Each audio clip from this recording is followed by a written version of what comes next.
Salah satu era yang sangat penting dalam sejarah Islam tentu adalah era Khalifah 4 setelah Nabi meninggal.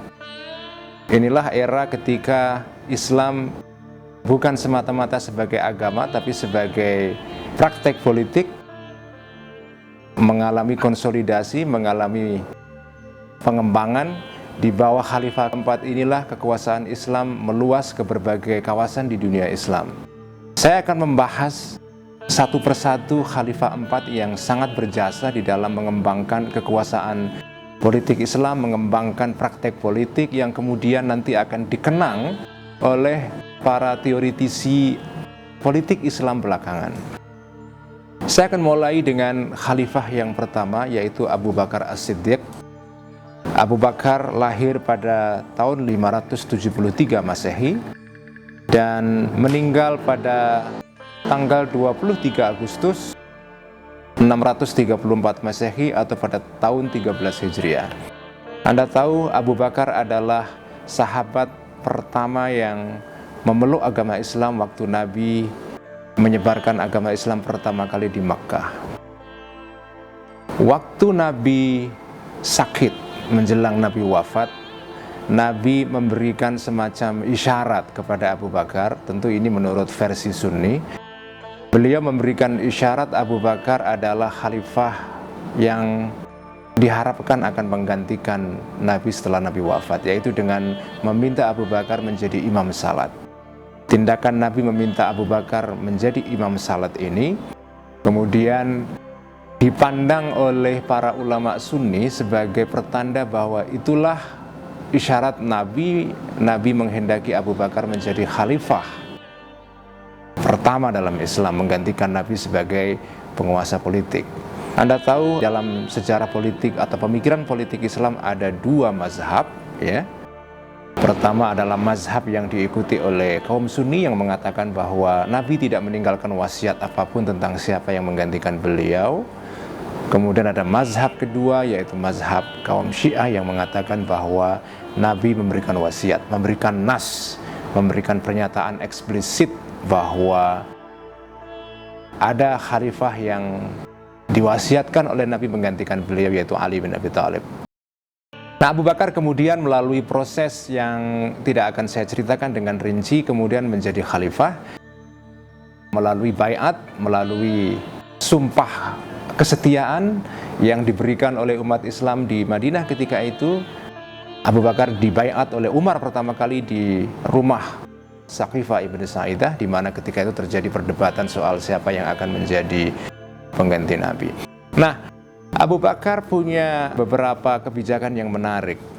Yang pertama tentu adalah kebijakan beliau melakukan perang riddah atau perang memerangi orang-orang murtad.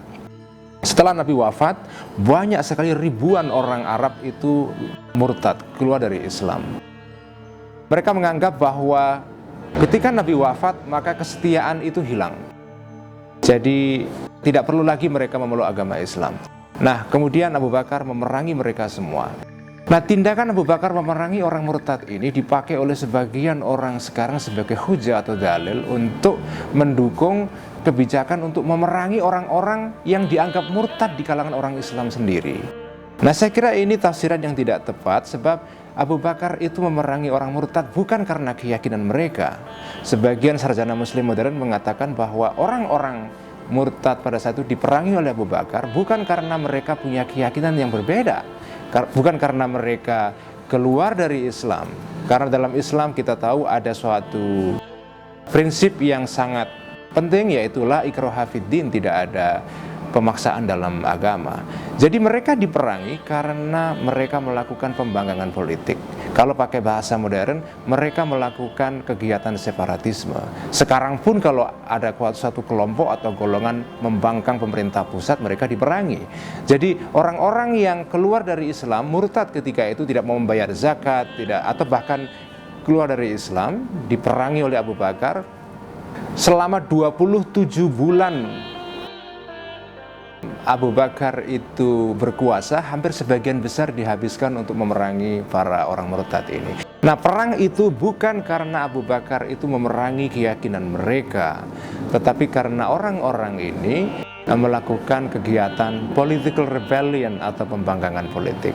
Kebijakan kedua Abu Bakar yang patut kita kenang adalah inisiatif beliau untuk mengumpulkan Al-Quran atau Jam'ul Quran. Seperti Anda tahu, ketika Nabi wafat, Al-Quran itu belum merupakan satu buku seperti kita lihat sekarang ini, tapi terserak-serak di dalam berbagai catatan ya, ada di kayu, ada di kertas, ada di tulang-tulang dan seterusnya. Jadi bukan atau belum merupakan satu dokumen, bukan atau belum merupakan satu kodeks.